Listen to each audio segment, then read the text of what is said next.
আসসালামু আলাইকুম। আমি হাকিম ইসলাম হৃদয়। আশা করি সকলে ভালো আছেন। আল্লাহর রহমতে আমি আলহামদুলিল্লাহ খুব ভালো আছি। তো অনেকেই জানতে চেয়েছেন যে ফিজিতে থাকা খাওয়ার খরচ বাবদ কিরকম টাকা খরচ হয়? তার আগে আমি একটা কথা বললি যে ফিজিতে আ এখানে মেক্সিমাম জিনিসগুলাই বাইরে থেকে ইম্পোর্ট হয়। যেমন অস্ট্রেলিয়া, নিউজিল্যান্ড বা বিভিন্ন দেশে বিভিন্ন দেশ থেকে এই দেশে পণ্য আমদানি করে।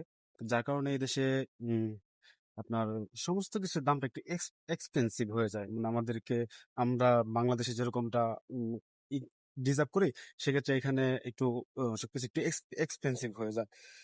তো আ অন জানতে চাইছেন যে খাওয়া খরচ বাবদ বাংলাদেশে কিরকম টাকা খরচ হয়? বাংলাদেশী টাকায় কত টাকার মতো খরচ হয়?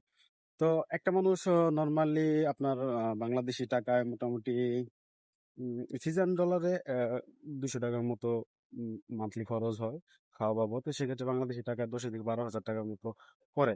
যদিও সবকিছু মনে করেন যে বাইরের দেশ থেকে ইম্পোর্ট হয়, এখানে সবকিছুর দাম বেশি। তারপরেও আমরা বাংলাদেশী, তো সেক্ষেত্রে আমরা যতটুকু সম্ভব পারি একটু কমায় খরচ করার জন্য। তো আপনি যদি স্মোকিং জিনিসটা না করেন তাহলে সেক্ষেত্রে আপনার টাকা একটু সেভ হবে। আপনি আরো কম টাকায় আপনার মাস চালাতে পারবেন। হাত খরচ কমায় নিতে পারবেন। এতে আপনি খাওয়া খরচ বাদ দিয়েও আপনি যদি একটা স্কিল ওয়ার্কার হয়ে থাকেন, তাহলে খাওয়া খরচ বাদ দিয়ে আপনার মান্থলি মোটামুটি ভালো টাকা একটা অ্যামাউন্ট নিয়ে বাড়িতে পাঠাতে পারবেন। বর্তমানে ফিজিতে আলহামদুলিল্লাহ খুব ভালো আছে বাংলাদেশিরা।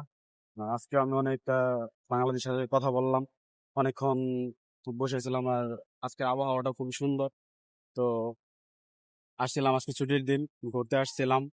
তো ভাবলাম যে আপনাদের সাথে কিছু কথা শেয়ার করি। তো এখানে আলহামদুলিল্লাহ বাঙালিরা ভাই খুবই ভালো আছে।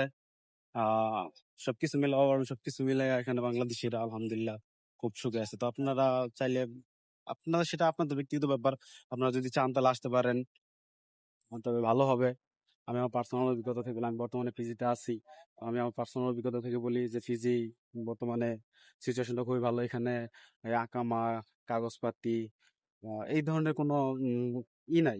আহ, আপনি কাগজপাতি না থাকলে পরে, বা আপনার কাগজপাতি আপনি অফিসে রেখে দিবেন বা আপনার পার্সোনাল জায়গায় রেখে দিবেন, এক্ষেত্রে পুলিশে কোনো কিছু করবে না, বা পুলিশে আপনাকে এসে কখনো জিজ্ঞেস করবে না যে ভাই তোমার কাগজপাতি দাও, তুমি এই দেশে বৈধ না অবৈধ আমি দেখতে চাই।